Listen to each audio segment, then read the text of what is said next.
Hey guys, it's time for another chapter of Stuart Little. This chapter is really long, so I'm not going to read the whole chapter today. It's called The Schoolroom. While Dr. Carey was making repairs on the car, Stuart went shopping.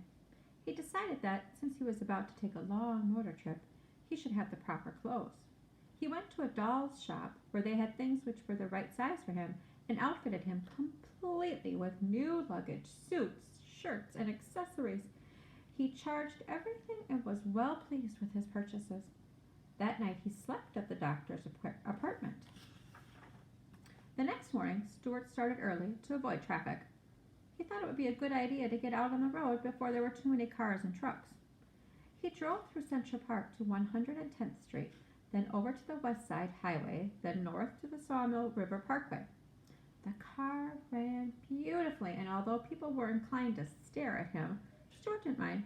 He was very careful not to press the button which had caused so much trouble the day before.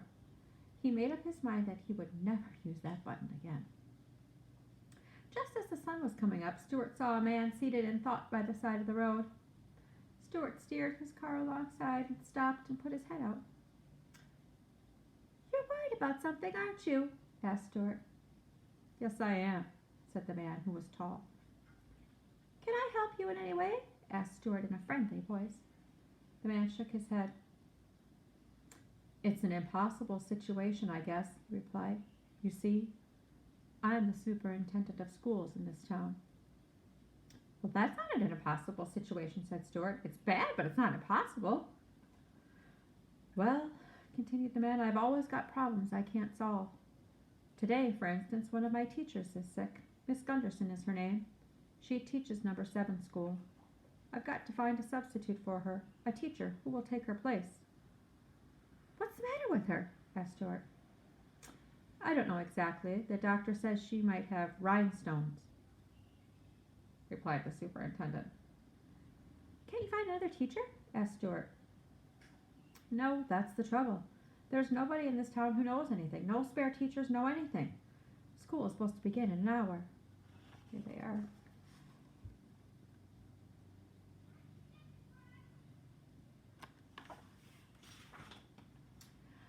"I will be glad to take Miss Gunderson's place for a day if you would like," suggested Stuart agreeably. The superintendent of schools looked up. "Really?" "Certainly," said Stuart. "Glad to."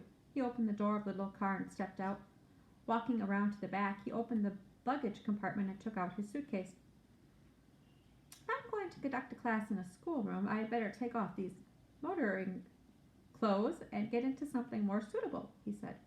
Stuart climbed up to the bushes and was back in a few minutes, wearing a jacket, some old pants, a tie, and glasses. He folded his other clothes and packed them away neatly in the suitcase. "Do you think you can maintain discipline?" asked the superintendent. "Of course I can," replied Stuart. "I'll make the work interesting, and the discipline will take care of itself. Don't worry about me." The man thanked him, and they shook hands. At 9:15, the scholars had gathered in school number 7. When they missed Miss Gunderson, and word got around there would be a substitute, they were delighted.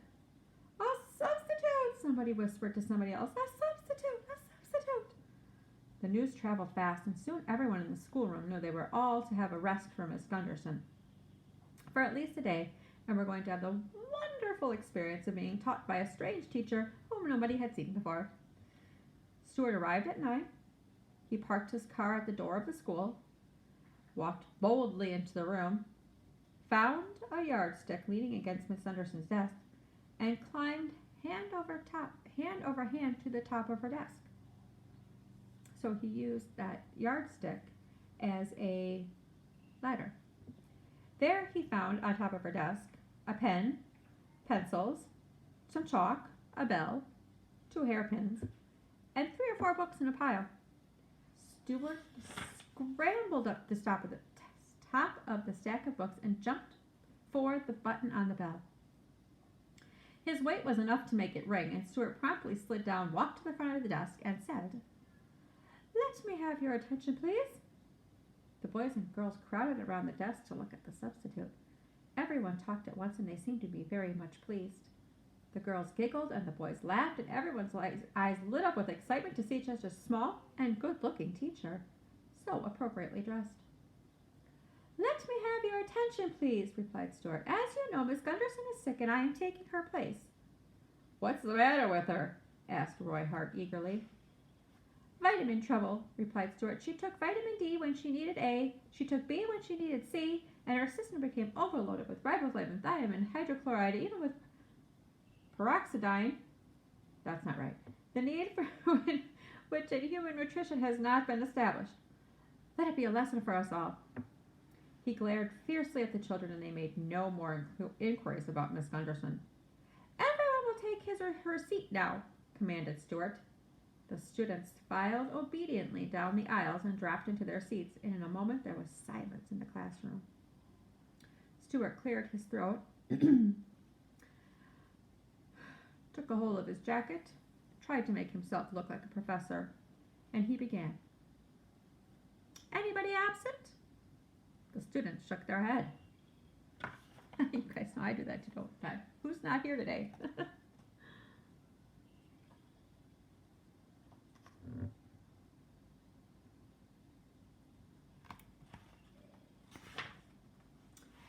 "Anybody late?"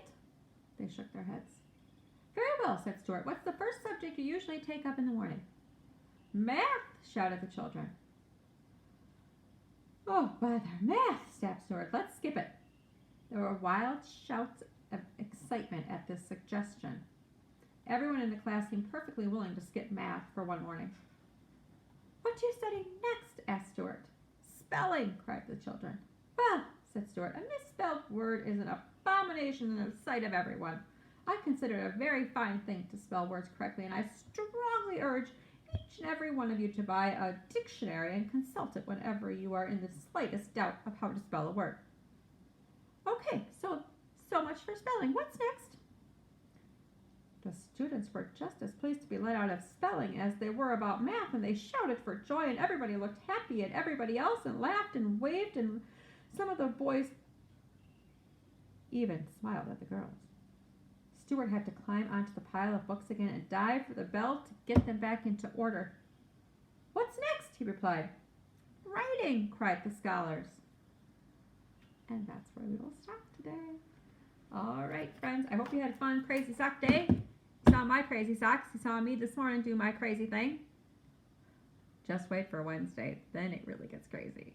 All right, I'll see you tomorrow.